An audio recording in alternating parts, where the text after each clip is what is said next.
immediate money or delayed money. So there are strategies that take time, but once they kick in and they season, they kick in very strong in comparison to things that we can do that kick in today. Meaning we can do SEO, we can do organic YouTube, we can do content, things like that. And when it builds up over time, you get enough content out there and it's picked up. Yeah, it's aggressive in the growth and the benefit from it, but it has a little window of time to get it up there. So for me to build out my websites when they ranked high for my SEO, for my acquisition websites, it took me like, I think almost a year of working on them. So that would be a long-term delayed payoff strategy. So your content, your social media, your websites, think of it as an optimized strategy to teach these skills that is delayed. Now, if it takes you a year or 18 months to get there, but in the meantime, we're doing immediate strategies that transition that time window to get you to 18 months in the future when all this stuff starts kicking in, and then you have 30 years, 40 years to benefit from it, then think of it as a long-term strategy. So the first thing is we need immediate versus long-term strategies. They all take flipping a house for immediate check, wholesaling house immediate check, buying a rental property that pays down over 30 years. Different strategies, right? So we need immediate delayed,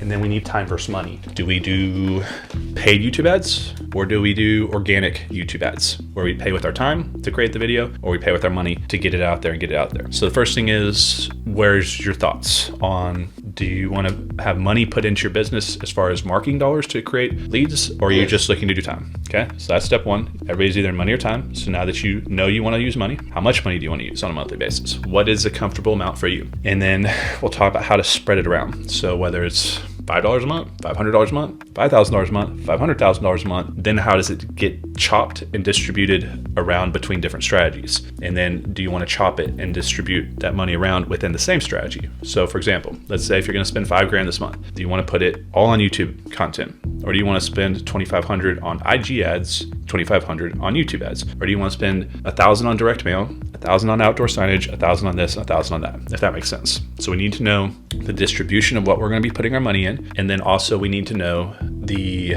split testing of the distribution of that money within that same strategy. So all the different strategies that we come off of a dollar amount. So we know 5,000 is a dollar amount we're going to spend. Where does it go allocated across the different strategies? Now in each strategy we have, we can spend that money differently on different types of strategies within that strategy. For example, if it's a YouTube video, well, if I have $1,000 a month, does it make sense for me to film one 60-second YouTube video and run $1,000 to it? Or should I do 4 videos, one 15 seconds, one 30 seconds, 145, 160 seconds, maybe 2 there 60 seconds, 2 there 20 seconds, and spread the money 250, 250, 250, or chop it across? Why do we do this? We want a comparison effect, because what we're trying to do is figure out what works in the marketplace. So now let's say you have, instead of spending $5,000 on one campaign this month and nothing happens, or you get deals out of it, you have nothing to compare it to. Now over here, if you spend $5,000 and you break it across 5 individual strategies, 1,000, 1,000, 1,000, 1,000, now we track what? The ratio that comes in. So if we track anything enough in life, Jim Rohn will teach you this, a ratio will appear, meaning go to bat 1 time versus 10 times. After 10 at bats, you know how many hits you had versus how many you did not get a hit on. And it's going to create a ratio, 3 out of 10, 5 out of 10, 10 out of 10. So in business, we're trying to find patterns and sequences that lead towards ratios. So the sequence and pattern is previous data that we've had before that gives us the confidence to take a risk, to go out there and take action, spend money, time, and emotion, that leads to data coming in, which is the ratio that creates itself after the results that we have.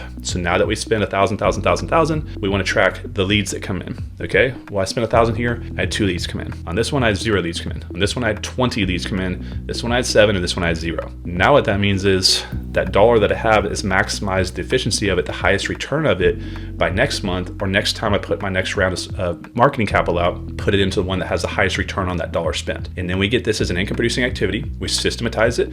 We either bring an assistant, like a virtual assistant. We try to find a system or some type of technology that can automate it. And then we go out there and start split testing again to find another part of our marketing channels or strategy that has a high return on investment for dollar spent and time spent compared to other things that we could be doing. And so we're trying to find the highest return on time and dollars because we run out of time and dollars, if that makes sense. So in the beginning, I want you to start thinking of split testing different strategies, testing different ideas before we start scaling one. Because now when you scale it, you have the confidence that I know I put money into this and time into this in relationship to the others. This one had the highest return, so therefore I'm not guessing anymore. When I'm spending $5,000 a month on direct mail, maybe I should be spending $5,000 a month on YouTube. I don't need to guess anymore because I now have actual data. So always be looking for a pattern and sequence, things that are done in sequential order ahead of time, and also the things that you're doing to track patterns in your business, because when we track patterns, it gives us a historical record of what's happened in the past off of if this then that result. So now we can exploit the future. If we know the past, if we did this, the future showed up in the past to be the positive result 10 times out of 10, 5 times out of 10 versus 0 times out of 10,